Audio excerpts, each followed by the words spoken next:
So, here we go again. Naruto. I have finally started Naruto. Honestly speaking, I wanted to make this year the year of seinen mangas. I wanted to catch up to Vinland Saga. I have already caught up with the anime. I wanted to read Berserk, catch up with that. And I have already read Kingdom and Vagabond.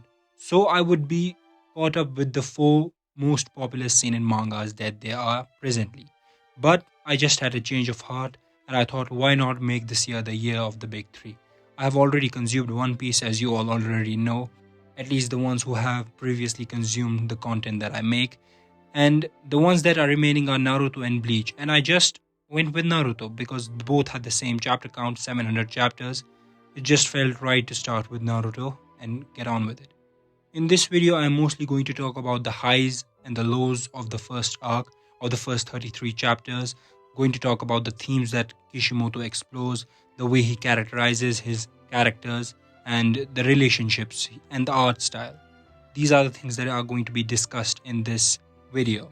So let's just take it from chapter 1. Chapter 1 starts with a dumb kid, a dunce kid, Naruto, painting some great statues in the Konoha village.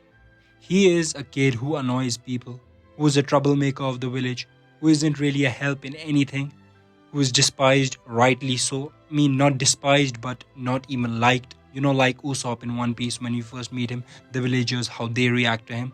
But the reason here is quite different, and we learned that pretty early. And I didn't think we would learn these kind of secrets, these kind of qualities about our main character this soon in the series. I mean, I know some spoilers. I'm not going to lie that I'm completely spoiler free. I am on the major parts, like I know who Sasuke's brother is. It's Itachi, and it's not mentioned in the first arc at all. But I don't know the relationship, the dynamic, and what happens there. I just know the names here and there. That's all I have been spoiled upon for the most part. Just to make it clear on the spoiling area, I don't want to make this seem like that this is a complete blind reaction to one of your favorite shows of all time. I'm assuming anyone who's watching this video, who's watching me reviewing their favorite series. So I'm going to keep it clear.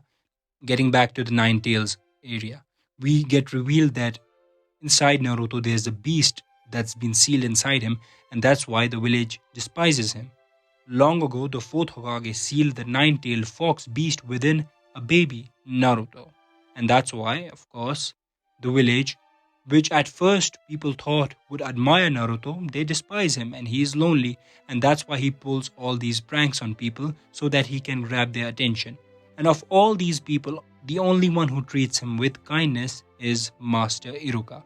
My favorite dynamic probably in the first arc is Master Iruka and Naruto. I love mentor relationships in any media. I think they are really, really amazing. And I love the idea of someone not hating a kid for the death of their parents. It's done in media before, but it's always heartwarming. There is also a lot of in between the lines that you can read from the first two chapters, especially of Naruto. I think the first two chapters were the best in terms of dialogue in the entire 33 chapters that have happened. And that might seem crazy for me to say that, but the first two chapters, I think, show us what Kishimoto wants to explore in this series, the themes that he wants to majorly explore through his main character. Kishimoto is also really, really well with the dialogue when he first introduces a character. Kishimoto has the skill of making you predict a character's entire arc by just their first appearance. For example, Kakashi. Kakashi is, I think, the biggest example I have seen in quite some time of this. The very first dialogue that he says to Sasuke, Sakura, and Naruto, not the first dialogue, but the first thing, I think the serious thing he says to them is, I will never let my comrades die, which screams past trauma to you, which screams as a reader to me that he has lost people, he has lost precious people on the battlefield. And that's a really, really great skill for a writer to be able to do this with just one dialogue, to be able to do this with just one panel, one small panel. It's quite amazing. In terms of art style, I think the best thing about Kishimoto is how he draws when Naruto smiles. I think that's absolutely amazing.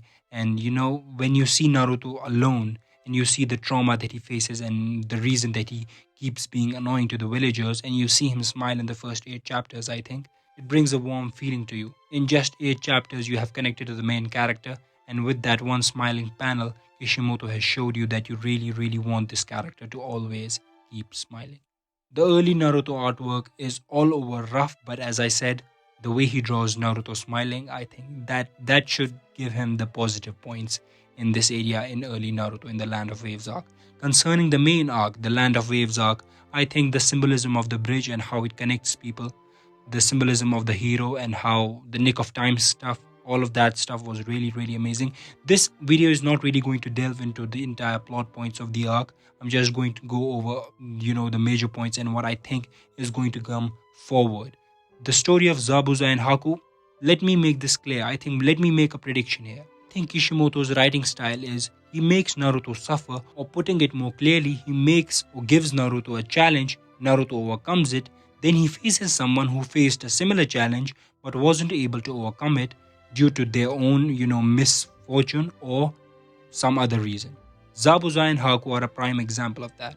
For example, Master Iruka and Naruto, they have a bond and they have a wholesome bond like a father and a son. Master Iruka is the first one who has ever acknowledged Naruto. And so Naruto has gotten out of loneliness because of that.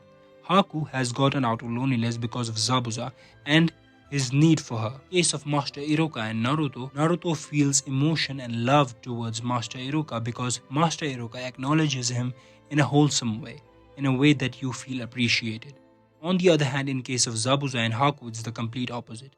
It's the usefulness that makes Haku feel alive, feel worthwhile of someone, of living. That's why I think the Haku and Naruto dynamic also works really, really well in this Lands of Wave arc because they both have faced similar situations. Naruto has overcome it with the help of others in a better way than Haku has. Of course, also because of unfortunate circumstances, it's not because her own fault for having encountered a damaged person like Zabuza and having been appreciated by a damaged person like Zabuza. But I think that's how Kishimoto writes it. He makes Naruto and gives him a challenge, makes him face it, makes him overcome it. Then he makes him face an opponent who has faced a similar challenge and has failed. I think that's how the famous Talk no Jutsu meme works. I think when that comes into the story and when that gets, more of an attention, I think that's how this is going to work. The Talk no Jutsu, I think, works because Naruto has faced a similar situation, and that's why he can relate to the people that he is facing, to the opponent that he is facing, to their hardships, because he has faced them himself. Also, like the hero storyline in the Land of Waves, it was a good setup for the conflict and, for Zabuza as a villain, as the antagonist of this arc. Overall, I think this arc was a brilliant opener to one of the greatest mangas ever written. Now, addressing dynamics, Sasuke and Naruto. I think this is where it gets interesting because Sasuke is also alone, Naruto is also alone, but Sasuke is admired by the entire village, while Naruto is not. Naruto desperately wants to be someone like Sasuke, while Sasuke, doesn't really care for the things that he has at this point. I think their relationship is interesting because their roles could be switched, their positions could be switched. There is a world that Naruto could have been Sasuke and Sasuke could have been Naruto, and I think that's why their dynamic really works well, which is, I think, also really, really emphasized well when Sasuke has this conversation with Sakura about loneliness and how it affects you and how much worse it is. They are both facing the same problem. They have different circumstances, of course. They have different reactions from the people around them. They embrace it in a different way, and both of them could be each other. In terms of dynamics, the most I'm looking forward to is Sasuke and Naruto. Easily. Now, getting on to Sakura. Oh my god. Because here's the thing, the people who have read the Naruto manga instead of watching the anime know that Sakura is not as bad as she is in the anime compared to the manga. What I mean is the monologues, they work well. They make her and build her character up to be something that's useful, but in the end she just doesn't follow through. Because let's be honest, Naruto is a battle shonen manga.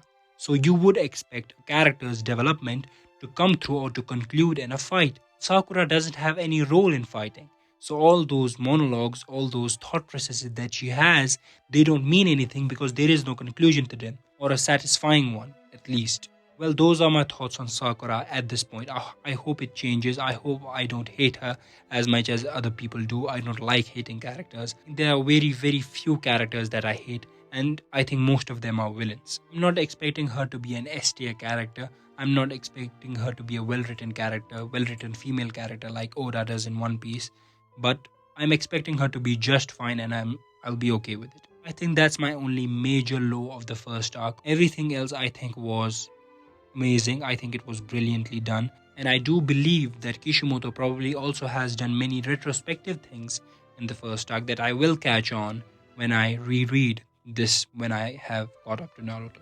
Those are some of my thoughts on the first arc overall. And of course, Naruto's dream to become Hokage. As I mentioned already in this video, I already care about Naruto as a character. I already like him. So his dream of becoming Hokage, I think I resonated with a bit. And of course, also Sasuke's that little line, I wanted to kill my older brother, which I think shows you clearly the dichotomy between Sasuke and Naruto and how they approach their loneliness. They face the similar challenges, but Sasuke wants revenge and Naruto wants to be appreciated by becoming Hokage. There's a different approach to get out of that loneliness or to get out of that agony that they feel at this point. Again, I need to know more about their characters, but as of now, that's all the prediction that I can make. And all the things that I get spoiled upon, if I get spoiled upon, unfortunately, as the story goes on, I will mention those spoilers in the video. I don't want to give a fake reaction to this series. Every video, you will know the moments that I didn't know and reacted completely blind to, and the moments that I was spoiled upon. So, most of these reactions in most of these videos, you will know and you will have my honest thoughts on each and everything that has happened in every particular arc. In most of these arcs, I will not go in depth too much. I think you can ask me in the comment section of what I think of a particular scene, but I think most of the times I will talk about the highlights of the arc because long videos are not really my thing. Because if I start doing long videos, I want to do long videos, but I don't think I will be able to pull through one. Not yet, anyway, not for a month at least, because I'm, really, really busy with all the workload that has been on me all this time. But I love doing this, and that's why I do this. Anyways, thank you for watching the video. If you liked it, like, comment, and subscribe, and I will see you next time.